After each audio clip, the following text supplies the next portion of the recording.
ริญพรวันนี้มาฟังธรรมโดยไม่ได้นัดหมายหลวงพ่อไม่ได้บอกล่วงหน้ากลัวพวกเราจะมาเยอะเกินไป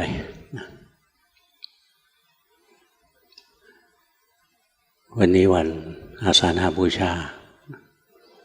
แล้วก็จัดฟังธรรมเป็นพุทธบูชาเป็นเครื่องระลึกถึงวันสำคัญเป็นวันแรกของปฐมเทศนาเป็นวันแรกที่เกิดพระอริยสาวกขึ้นนั่นเป็นวันสำคัญของชาวพุทธที่พระพุทธพระธรรมพระสงฆ์มีครบในวันนี้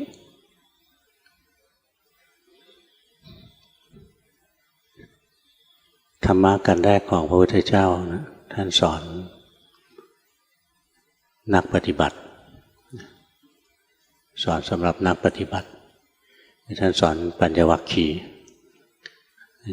ท่านเหล่านี้เป็นนักปฏิบัติทั้งหมดการปฏิบัตินั้นท่านเลยเริ่มต้นจากสิ่งที่ผิดก่อนจะก้าวไปถึงสิ่งที่ถูกท่านสอนให้รู้จักสิ่งที่ผิดซะก่อนสิ่งที่ผิดสำหรับนักปฏิบัติมีสองอย่างอันหนึ่งก็คือการย่อหย่อนตามใจกิเลสอย่างพวกเราถึงจะเป็นพระหรือเป็นฆราวาสก็ตามถ้าหากเราอยากปฏิบัติเพื่อความพ้นทุกข์จริงๆนะเราจะดำรงชีวิตแบบตามใจกิเลสไม่ได้นะมันไม่ได้อะไรไม่ได้ธรรมะเมื่อจะต้องพยายามฝึกตัวเองนะอย่าไปหลงกับโลกไม่มีอะไรโลกหอมหวานในเบื้องต้นแล้วก็เจ็บช้ำขมขื่นในเบื้องปลายไม่มีอย่างอื่นไม่ว่าในโลกจะดีวิเศษแค่ไหนเราได้มาถึงจุดหนึ่งเราก็เสียไปไม่มีอะไรยั่งยืนจริงนี้เวลาเราหลงโลกก็ตะเกียกตะกายวิ่งหารูปหาเสียงหากลิ่นหารสหาโผฏฐัพพะคือสิ่งที่สัมผัสกายหาเรื่องราวทางใจที่สนุกสนานเพลิดเพลินเนี่ยถ้าเรายังเพลินยังหลงโลกอย่างนี้นะเราไม่ใช่นักปฏิบัติที่แท้จริงงั้นเราต้องเสียสละการที่เสียสละรูปเสียงกลิ่นรสโผฏฐัพพะอะไรทั้งหลายเนี่ยมันคือการสร้างเนกขัมมะบารมีการออกจากกามเนี่ยถ้าเป็นพระนี่ก็ออกจากกามแล้วไม่มีความสุขแล้วในเรื่องการหารูปหาเสียงหากลิ่นหารสหาสัมผัสความสุขอย่างนั้นมันเป็นความสุขที่เจือด้วยความเร่าร้อนได้มาไม่นานก็เสียไปนี่ถ้าเรามีสติมีปัญญาเรามีความฉลาดจริงนะอย่าไปหลงกับโลกนะอาศัยอยู่กับโลกก็อยู่กับมันอย่างรู้เท่าทันมันอีกสิ่งหนึ่งที่นักปฏิบัติจะต้องไม่ทำคือการทำตัวเองให้ลำบากการกดข่มบังคับกายบังคับใจอันนี้นักปฏิบัติร้อยละร้อยเริ่มต้นด้วยการบังคับตัวเองทั้งนั้นเหมือนกันหมดอะเริ่มจากการกดข่มบังคับตัวเองอย่างเวลาเราคิดถึงการภาวนาเมื่อไหร่นะเราก็จะเริ่มบังคับตัวเองบังคับร่างกายคิดถึงอานาปานสตินะก็เริ่มบังคับการหายใจของตัวเองจะเดินจงกรมก็เริ่มบังคับท่าทางในการเดินนะบังคับไปหมดพอบังคับร่างกายเรียบร้อยแล้วก็เริ่มบังคับใจทำใจให้นิ่งๆให้ผิดธรรมชาติธรรมดาบังคับอย่างนั้นใจจะเครียดใจเคร่งเครียดใจไม่มีความสุขใจไม่มีความสุขสมาธิไม่เกิดนะนี่บางคนฟังถึงตรงนี้จะสงสัยการที่เราตามใจกิเลสมันเกิดความสุขนะก็น่าจะได้สมาธิสิตามใจกิเลสไปนะมันไม่ยั่งยืนอะไรหรอก มีความสุขประเดียวประดาวแล้วก็ฟุ้งซ่านแสวงหากามคือรูปเสียงกลิ่นรสโผฏฐัพพะธรรมารมณ์อันอื่นต่อไปอีกแสวงหาต่อไปอีกเพราะฉะนั้นการย่อหย่อนนะไม่ทำให้เกิดสมาธิเพราะมันฟุ้งซ่านในขณะที่การบังคับกดข่มจิตใจตัวเองบังคับร่างกายตัวเองอยู่เครียดไปหมดนะไม่มีความสุขก็ไม่เกิดสมาธิเหมือนกันนะแต่ถ้าเทียบสองอย่างระหว่างการควบคุมตัวเองกับการปล่อยตัวตามกิเลสนะการควบคุมตัวเองถือว่าดีกว่าการที่เราบังคับควบคุมตัวเองนะเรามีโอกาสที่จะไปสุคติถึงจะไม่ไปนิพพานหรอกแต่ว่าไปสุคติได้แต่การตามใจกิเลสนะไปทุกติเพราะฉะนั้นระหว่างความผิดสองด้านเนี่ยตึงไว้ก่อนดีกว่าหย่อนแต่ถ้าตึงก็ได้สุคติแต่ไม่ได้มรรคผลนิพพานหรอกนี่พระพุทธเจ้าท่านเริ่มจากสองสิ่งนี้ท่านเริ่มจากว่ามีธรรมะสองอย่างที่บรรพชิตไม่ควรเสพคือผู้ปฏิบัติธรรมเนี่ยไม่ควรเสพจริงๆบรรพชิตท่านหมายถึงตัวปัญจวัคคีย์นะท่านเป็นนักบวชพวกเราส่วนใหญ่ก็เป็นฆราวาสแต่ถ้าเราตั้งใจจะปฏิบัติจริงนะเราบวชใจของเราตั้งใจให้ดีอย่างน้อยเราบวชใจของเราด้วยศีลห้าเราตั้งใจว่าเราจะไม่หลงโลกเราจะภาคเพียรภาวนาไปเพื่อวันหนึ่งจะได้ถึงความบริสุทธิ์หลุดพ้นฆราวาสก็ทำได้ไม่ใช่ทำไม่ได้ในสมัยพุทธกาลฆราวาสได้ธรรมะเยอะแยะไปสมัยนี้มีหรือเปล่าเราตอบไม่ได้เพราะว่าพระพุทธเจ้าไม่ได้อยู่ที่จะพยากรณ์ให้แล้วเราก็ได้แต่คาดเดานี่หลวงพ่อเคยเห็นคลิปอันหนึ่งนะจัดลำดับพระอรหันต์ในยุคนี้เห็นแล้วยังขำไม่เลิกเลยเอาอะไรมาจัดเอากิเลสของตัวเองไปจัดลำดับพระอรหันต์เลยทำไม่ได้จริงหรอกก็มัวเอาชอบพระองค์ไหนก็ตั้งองค์นั้นเป็นพระอรหันต์ไปใช้ไม่ได้ยุคนี้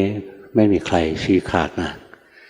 เอาธรรมวินัยของพระพุทธเจ้ามาชี้ขาดเราวินอยู่ชนรู้ด้วยตัวเองเราไปรู้ของคนอื่นไม่ได้หรอกยกเว้นแต่เราภาวนานะเรารู้แล้วว่าเราลดละกิเลสอะไรไปได้เด็ดขาดกิเลสที่เราล้างเด็ดขาดแล้วมันจะสะท้อนภูมิจิตภูมิธรรมของเราแล้วเราจะสามารถรู้คนที่เสมอกับเราหรือต่ำกว่าเราได้ถ้าสูงกว่าเราดูไม่ออกนี่ถ้าเราอยากจะพ้นทุกข์นะเราก็ไม่ทำสองอย่างที่พระพุทธเจ้าห้าม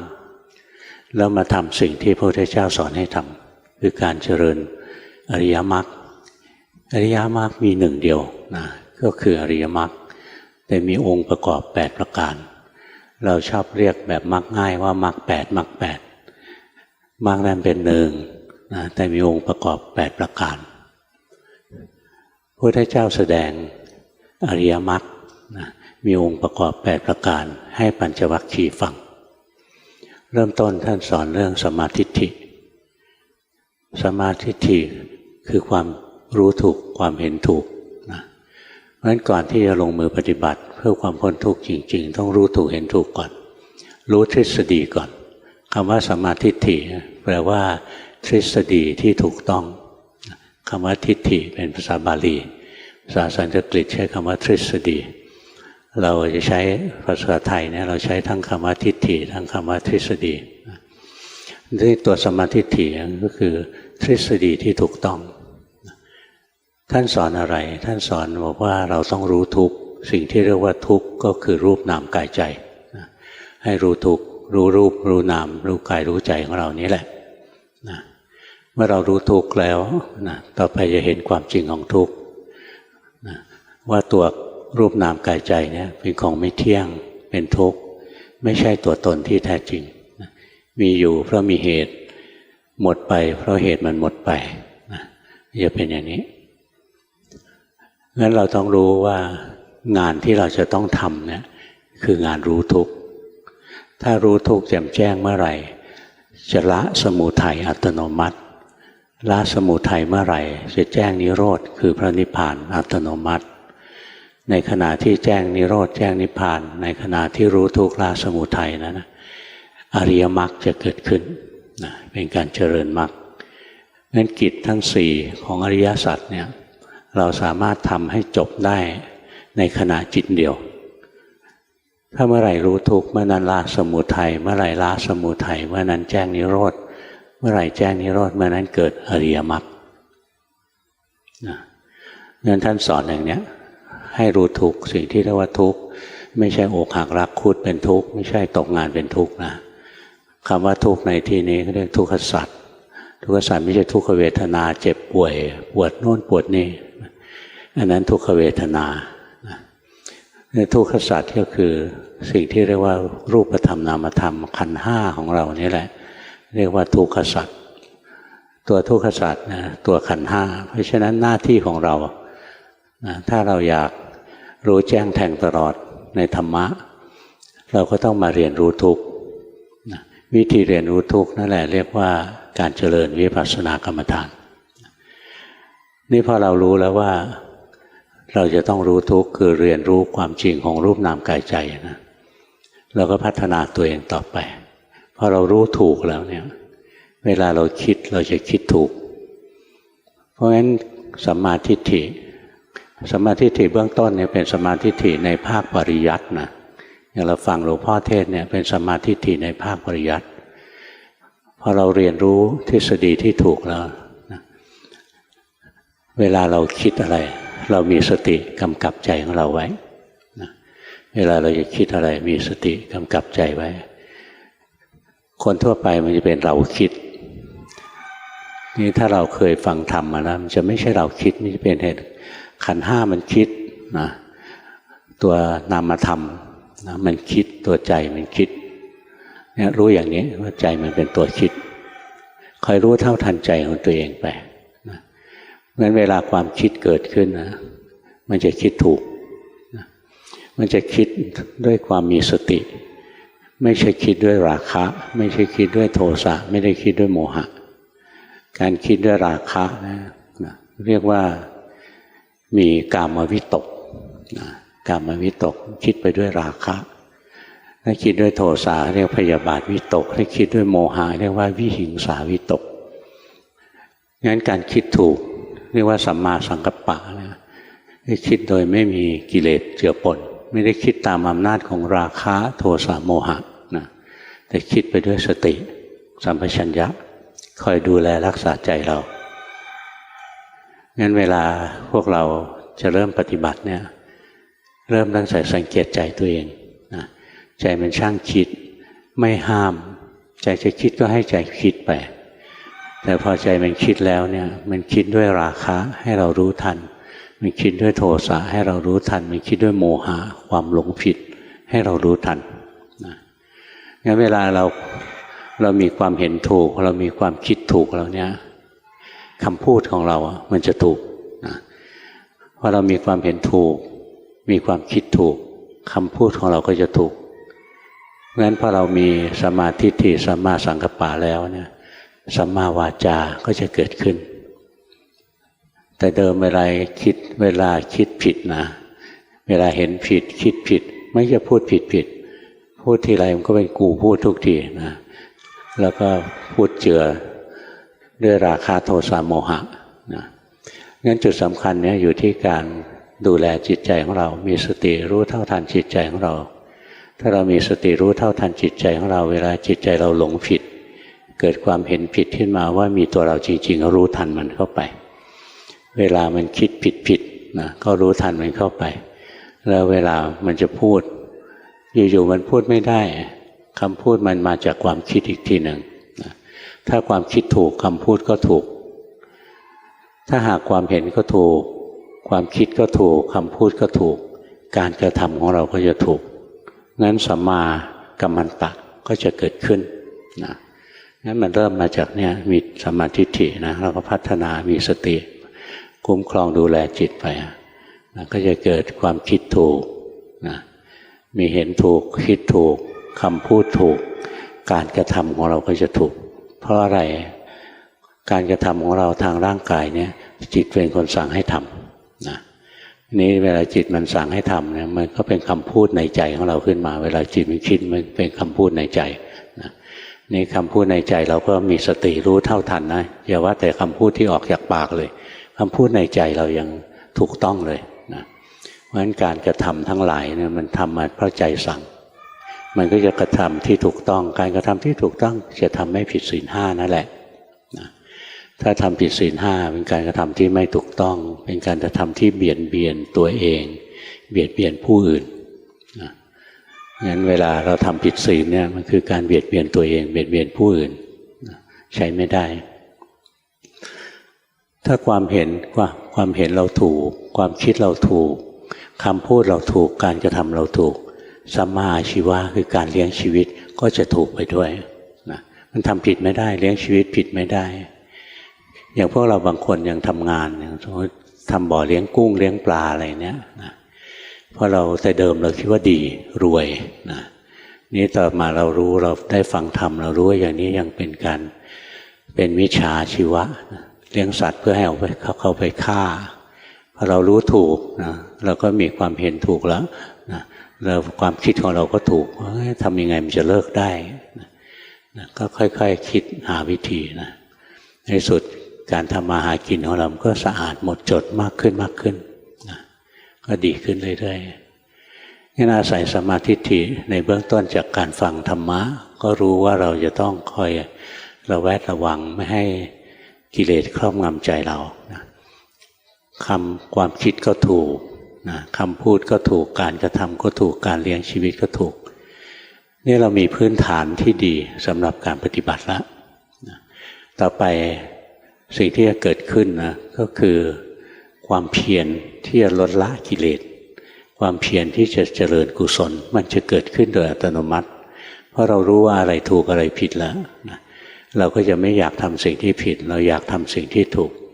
สัมมาวายามะคือความเพียรชอบก็จะเกิดขึ้นสิ่งที่เรียกว่าสัมมาวายามะนั่นก็คือความเพียรทำลายอกุศลที่มีอยู่เพียรปิดกั้นอกุศลใหม่ไม่ให้เกิดขึ้นเพียรทำกุศลที่ยังไม่เกิดให้เกิดเพียรทำกุศลที่เกิดแล้วให้เจริญงอกงามขึ้นความเพียรอันนี้มันจะมีอัตโนมัตินะถ้าเราได้สะสมมาตั้งแต่มีความเห็นถูกความคิดถูกคำพูดถูกการกระทำถูกการเลี้ยงชีวิตถูกแล้วมันจะลดละอกุศลไปมันจะเจริญกุศลขึ้นมาเรื่อยๆการที่เราคอยลดละอกุศลคอยเจริญกุศลนะต้องอาศัยสตินะงั้นเวลาเราอ่านจิตอ่านใจตัวเองบ่อยๆอ้าวอกุศลเกิดแล้วรู้ทันกุศลเกิดแล้วรู้ทันหัดรู้บ่อยๆไปนะมันจะเป็นการลดละกิเลสโดยอัตโนมัติเป็นการเจริญกุศลโดยอัตโนมัตินะเพราะฉะนั้นสัมมาวายามะก็จะค่อยๆพอกพูนขึ้นมาสติของเราก็จะค่อยๆดีขึ้นสัมมาวายามะที่สมบูรณ์จะทำให้สัมมาสติสมบูรณ์นะเพราะงั้นเรากิเลสอะไรเกิดเรารู้ทันกุศลอะไรเกิดเราก็รู้ทันนะสติมันจะสมบูรณ์มากขึ้นในที่สุดสัมมาสติก็จะสมบูรณ์นะจิตเราเกิดกุศลเราก็รู้เกิดอกุศลเราก็รู้นะเกิดอะไรขึ้นกับจิตใจเราก็รู้การที่เราคอยรู้เท่าทันไปเรื่อยๆเนี่ยเรียกว่าเราเจริญสัมมาสติอยู่สัมมาสติที่บริบูรณ์นะจะทำให้สัมมาสมาธิบริบูรณ์อย่างจิตเราโกรธขึ้นมาเนี่ยเรามีสติรู้ว่าจิตโกรธ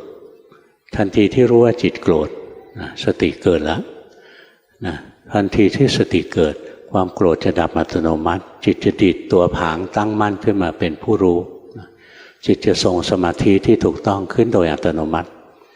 งั้นถ้าเมื่อไหร่มีสัมมาสติเมื่อนั้นก็จะมีสัมมาสมาธิขึ้นมานะแต่ถ้าเป็นมิจฉาสติก็ไม่มีสัมมาสมาธิพวกที่เรียนอภิธรรมบางทีเขาจะบอกว่าสตินั้นเป็นธรรมะที่ดีเพราะงั้นไม่มีมิจฉาสติคำว่ามิจฉาสติหลวงพ่อไม่ได้พูดเองในพระไตรปิฎกมีคำว่ามิจฉาสติสติที่ไม่ประกอบด้วยสัมมาทิฏฐินั่นแหละมิจฉาสติสติที่ไม่ประกอบด้วยสัมมาสมาธินั่นแหละมิจฉาสติงั้นอย่างเรานั่งทำกรรมฐานนั่งเพ่งอยู่ที่ท้องนะสงบอยู่ที่ท้องมีสติอยู่ที่ท้องแต่จิตไม่ได้ตั้งมั่นไม่ได้มีสัมมาสมาธิขึ้นมาแล้วก็ไม่ประกอบด้วยสัมมาทิฏฐิไม่รู้ว่าเราควรจะรู้ทุกข์ กลายเป็นเพ่งทุกข์นะไม่ใช่รู้ทุกข์แต่เพ่งทุกข์อย่างเราเพ่งท้องเนี่ยหรือเพ่งลมหายใจเนี่ยไม่ใช่รู้ลมหายใจมันคือการเพ่งลมหายใจระหว่างรู้กับเพ่งไม่เหมือนกันเพราะฉะนั้นสติที่ไปเพ่งนะถามว่าจิตเป็นกุศลไหมเป็นนะแต่ไม่ใช่กุศลชนิดที่จะพาเราไปบรรลุมรรคผลนิพพานนะงั้นเราอย่าไปเพ่งเอาเราแค่รู้สึกเอาเราระลึกรู้กายเรารู้ใจถ้าเพ่งกายถ้าเพ่งใจอันนั้นคืออัตตกิลมัฏฐานโยกคือส่วนที่ตึงเกินไปงั้นท่านเริ่มต้นมาสอนนะสิ่งที่หย่อนไปสิ่งที่ตึงไปเพื่อเราจะได้ไม่ไปหลงทำอัตตกิลมัฏฐานโยกบังคับตัวเองนะอัตตกิลมัฏฐานโยกทำแล้วเครียดนะอัตตกิลมัฏฐานโยกแค่รู้สึกนะเรามีสติระลึกรู้กายระลึกรู้ใจอย่างร่างกายเราขยับเนี่ยสติระลึกรู้ปั๊บจิตผู้รู้จะเกิดขึ้นสัมมาสมาธิจะมีนะจิตผู้รู้คือจิตที่ประกอบด้วยสัมมาสมาธิจิตผู้รู้ไม่ใช่ตัวสัมมาสมาธินะแต่จิตผู้รู้คือจิตที่ประกอบด้วยสติประกอบด้วยสมาธิที่ถูกต้องเมื่อไรเรารู้สภาวะธรรมถูกต้องตรงตามความเป็นจริงเมื่อนั้นสัมมาสมาธิจะเกิดขึ้นโดยอัตโนมัติสภาวะธรรมที่เกิดบ่อยที่สุดนะคือหลงนะตัวโมหะตัวหลงคิดเกิดบ่อยที่สุดเพราะฉะนั้นส่วนใหญ่ครูบาอาจารย์ถ้าจะมุ่งมาที่ตัวหลงคิดนะเช่นให้เราพุทโธพุทโธเนี่ยเป็นการจงใจคิดคำว่าพุทโธเมื่อเราจงใจคิดคำว่าพุทโธอยู่นะแล้วเวลาเราหลงมันจะลืมพุทโธมันจะไปคิดเรื่องอื่นเราก็จะรู้ได้เร็วอ้าวหลงไปคิดเรื่องอื่นหรือพุทโธแล้วเนี่ยสติก็จะค่อยๆเร็วขึ้นต่อไปพอหลงปุ๊บสติเกิดปั๊บหลงปุ๊บสติเกิดปั๊บนะทันทีที่สติรู้เท่าทันว่าหลงอยู่นะจิตจะตั้งมั่นอัตโนมัติสัมมาสมาธิจะเกิดขึ้นนี่สติเกิดเป็นขณะสัมมาสมาธิก็มีเป็นขณะไปนะค่อยๆสะสมไปเรื่อยๆต่อไปมันแก่กล้าขึ้นบางคนเข้าถึงอัปปนาสมาธิได้เลยนะบางคนได้อุปจารสมาธินะแต่ถ้าผู้ปฏิบัติส่วนใหญ่ก็จะได้คณิกะสมาธิในสมาธิเป็นขณะรู้สึกขึ้นมา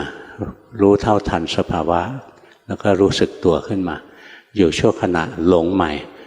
ม่มีสติรู้ปุ๊บความรู้สึกตัวที่ตั้งมั่นจิตที่ตั้งมั่นนะทรงสัมมาสมาธิก็จะเกิดขึ้น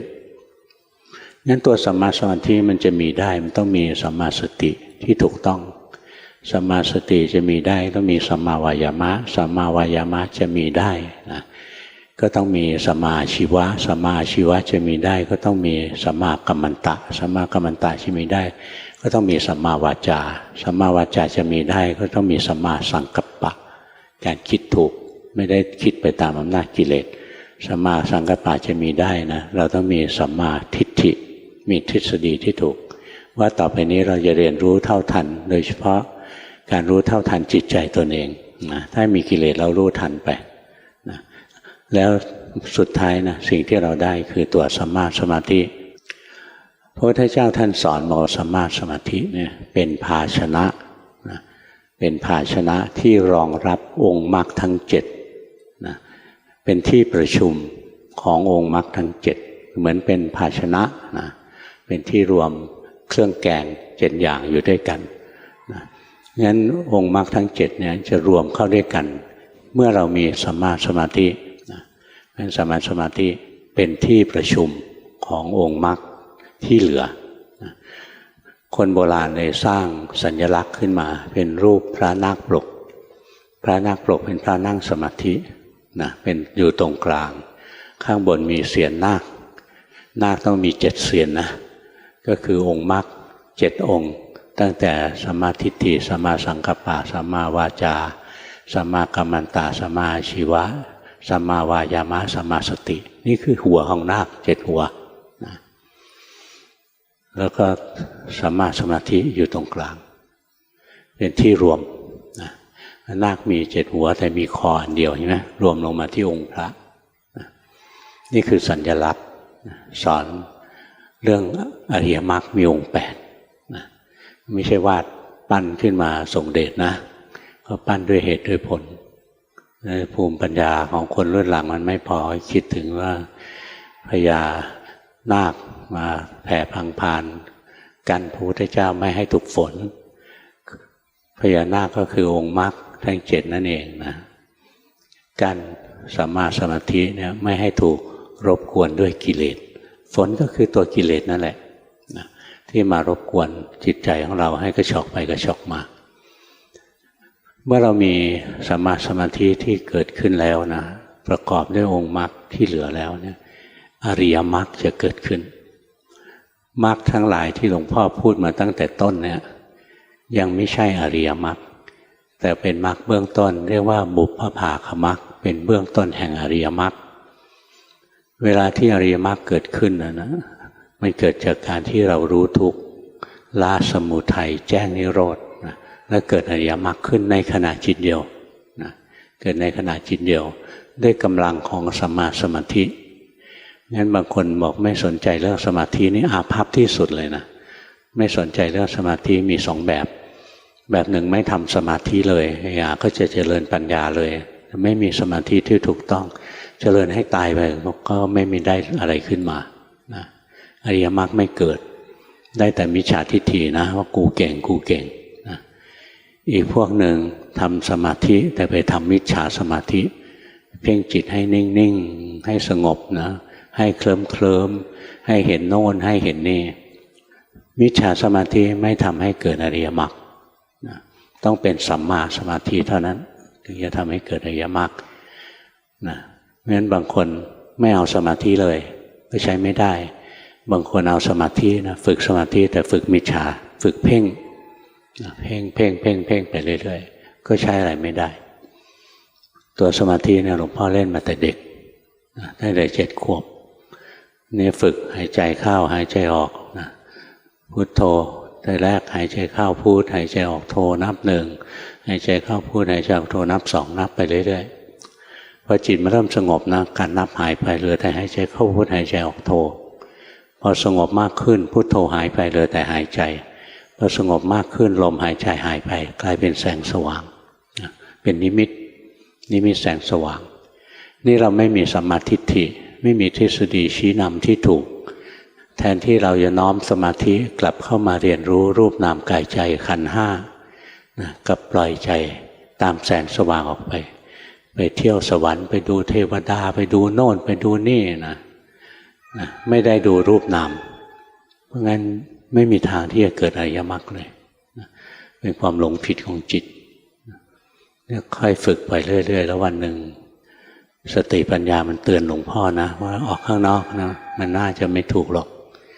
ไปเห็นเทวดาเราก็อยู่กับเทวดาไม่ได้เห็นวิมานก็อยู่กับเขาไม่ได้เห็นอาหารเทวดาเขากินกับเขาไม่ได้นะเห็นดอกไม้สวนดอกไม้ของเขานะได้แต่ดูไปเด็ดดอกไม้เขาสักดอกหนึ่งก็เด็ดไม่ได้ทำอะไรไม่ได้สักอย่างหนึ่งนะแล้วมีประโยชน์อะไรมันคล้ายๆเราไปเที่ยวบ้านเศรษฐีเราไม่ใช่เศรษฐีแต่เราไปเที่ยวบ้านเขานะ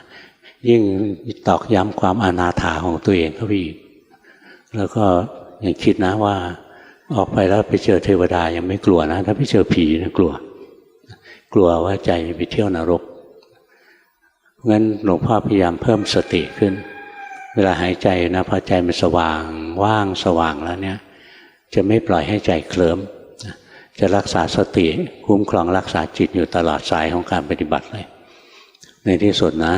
มันก็ย้อนลงมาที่กายเห็นตั้งแต่ผมก็สลายไปเห็นหนังศีรษะสลายเห็นหัวกะโหลกสลายเห็นร่างกายทั้งร่างกายเนี่ยเนื้อหนังมังสาอะไรสลายไปหมดเหลือกระดูกดูกระดูกลงไปนะกระดูกระเบิดนะด้วยกำลังของสมาธิกระดูกระเบิดเป็นก้อนกรวดเล็กๆอยู่ที่พื้นใสๆดูต่อไปนะก้อนกรวดที่เกิดจากกระดูกเรานะสลายต่อไปกลายเป็นคลื่นแสงเป็นคลื่นแสงไม่ใช่ตรงๆนะแสงเป็นคลื่นของแสงสลายไปสลายคลื่นเข้ากับจักรวาลเลยพอร่างกายหายไปหมดนะเหลือแต่จิตดวงเดียวเพราะสติยังอยู่สติเราเข้มแข็งพอกลับมามีร่างกายปุ๊บเนี่ยหลวงพ่อเห็นนะว่ากายกับจิตนี้โคล่านกันแต่ตอนนั้นมันเด็กนะมันบรรยายไม่ถูกหรอก แล้วก็ยังเป็นหลงคิดว่าคนอื่นเขาก็รู้สึกเหมือนเราเหมือนกันเห็นว่าร่างกายก็อยู่ส่วนหนึ่งนะใจเป็นคนดูอยู่ส่วนหนึ่งนะสุขทุกข์ดีชั่วอยู่ส่วนหนึ่งใจเป็นคนดูไม่รู้ว่านี่คือการแยกรูปแยกนามนะไม่รู้เพราะว่าไม่ได้เรียนปริยัติแล้วก็ไม่มีครูบาอาจารย์สอนมันคลำมาเรื่อยๆนะเริ่มจนท่านพ่อหลีท่านสอนอานาปานสติให้แล้วหลวงพ่อคลำมาจนทั้งแยกเป็นผู้รู้ออกมาได้เจอครูบาอาจารย์ผู้หลักผู้ใหญ่ที่ท่านทรงฤทธิ์ทรงอภิญญาอย่างหลวงปู่สิมนะเจโตปริยญาณท่านไวที่สุดที่หลวงพ่อเคยเห็นเลยหลวงปู่สิมท่านเห็นหลวงพ่อท่านเรียกหลวงพ่อว่าผู้รู้ผู้รู้ทำอย่างนี้ผู้รู้อย่าทำอย่างนี้เนี่ยท่านสอนท่านไม่รู้จักชื่อท่านเลยตั้งฉายาให้เราว่าผู้รู้คนก็นึกว่าหลวงพ่อรู้อะไรเยอะแยะหลวงพ่อไม่ได้รู้อะไรหรอกหลวงพ่อรู้สึกตัวนะเห็นรูปนามมันทำงานไปตอนนั้นยังไม่รู้ว่าตรงนี้สำคัญก็ไม่รู้ว่าสำคัญไม่มีใครสอนปริยัติก็ไม่ได้เรียนไม่คลำไปไม่ได้คลำไม่ได้แค่ตัวผู้รู้จิตทรงสมาธิแล้วไปเจอหลวงปู่ดุลนะหลวงปู่ดุลท่านสอนต่อให้ท่านให้เจริญปัญญาโดยการเห็นจิตมันเกิดดับไปให้ดูจิตทีแรกเข้าใจผิดท่านให้ดูจิตหลวงพ่อไปดูตัวผู้รู้รักษาตัวผู้รู้ไว้ไปบอกท่านว่าเนี่ยผมดูจิตได้แล้วท่านบอกยังไม่ใช่หรอกอันนั้นแทรกแซงจิตมีหน้าที่คิดนึกปรุงแต่งแล้วไปทำซะนิ่งเลยทำซะนิ่งซะว่างทำผิดไปทำใหม่พอท่านบอกผิดเราก็เลยสังเกตทำไมผิดท่านบอกว่าเราไปแทรกแซงงั้นต่อไปนี้ไม่แทรกแซงจิตเป็นยังไงจะรู้ว่าเป็นอย่างนั้นเนี่ยดูอยู่ไม่นานนะก็เข้าใจจิตมันก็ไม่ใช่ตัวใช่ตนอะไรของเราหรอกตัวตนอะไรนะก็ล้วนแต่ของเกิดแล้วดับทั้งสิ้นพึ่งพาอาศัยอะไรไม่ได้จริงหรอกนี่เรียกว่าเรารู้ทุกข์แล้วรู้ทุกข์คือรู้ความจริงของขันธ์ห้านะค่อยๆฝึกมาเรื่อยๆใจมันก็เข้าสู่ความสงบร่มเย็นมาเป็นลำดับนะวันนี้สมควรแก่เวลานะหลวงพ่อถือว่าเป็นการเทศน์เพื่อบูชาพระพุทธเจ้าบูชาพระธรรมบูชาพระสงฆ์นะยังไม่หายจากโรคปากเบี้ยวนะหมอก็มานั่งดูอยู่แต่ว่าเมื่อวานไปฝังเข็มเมื่อวานหรือวันศุกร์เมื่อวานวันศุกร์หมอก็บอกโอเคละได้ 50%นี้วันนี้ควรจะพักผ่อนแต่ว่าหน้าที่ของพระวันนี้วันสำคัญนั้นยอมออกมาเทศน์เพื่อบูชาพระพุทธพระธรรมพระสงฆ์พวกเราฟังแล้วอย่าฟังเปล่าๆนะเอาไปปฏิบัติอ่านจิตอ่านใจตนเองไปมีกิเลสอะไรเกิดขึ้นคอยรู้ทันไปอย่าตามใจอย่าหลงโลกแล้วก็อย่าบังคับกายบังคับใจให้นิ่งดูกายอย่างที่กายเป็นดูใจอย่างที่ใจเป็นอย่าหลงโลกแล้วก็ดูกายดูใจอย่างที่มันเป็นศีล 5รักษาเอาไว้เนี่ยฝึกอย่างนี้นะไปฝึกทุกวันแบ่งเวลาปฏิบัติในรูปแบบไว้สมาธิมันจะได้เข้มแข็งทำในรูปแบบว่าอยู่กับเครื่องอยู่ของเราอยู่กับพุทโธอยู่กับลมหายใจอยู่กับการเคลื่อนไหวร่างกายอะไรก็ได้ทำกรรมฐานสักอย่างหนึ่งสมาธิมันจะเพิ่มขึ้นในที่สุดพอสติระลึกรู้สภาวะปุ๊บตัวรู้มันจะดีขึ้นมาเองขันธ์ 5มันจะแยกอัตโนมัติพอขันธ์ 5มันแยกได้ก็จะเห็นขันธ์แต่ละขันธ์แสดงไตรลักษณ์ตัวนั้นแหละคือตัววิปัสสนากรรมฐานใช้เวลาไม่นานนะถ้าจิตเราถูกนะถ้าจิตเราถูกทรงสมาธิที่ถูกต้องแล้วการเจริญปัญญานะไม่ยาวเท่าไหร่มรรคผลก็จะเกิดแล้วเราจะรู้ด้วยตัวเราเองไม่ต้องให้คนอื่นพยากรณ์นะไอ้ที่เขาพยากรณ์นั้นหลวงพ่อไม่เชื่อหรอกยังขำแทบตายเลยทำเนียบพระอรหันต์รุ่นปัจจุบันที่ยังมีชีวิตอยู่คิดเอาเองถ้ารุ่นก่อนๆอย่างครูบาอาจารย์ท่านบอกรุ่นหลังๆนี่เริ่มมโนแล้วมโนเอาเองงั้นเราก็สร้างตัวเองให้เป็นพระภาวนาไปจนเป็นพระอริยะขึ้นมาแล้วเรารู้เองนะว่าเราล้างกิเลสไปแล้วเชิญออกไปกินข้าวออกไปปกติไม่ได้ให้กินข้าวนะ เชิญไปหาข้าวกินไป กินข้าวไปเบียดกันอยู่ในโรงอาหารเดี๋ยวแพร่เชื้อกัน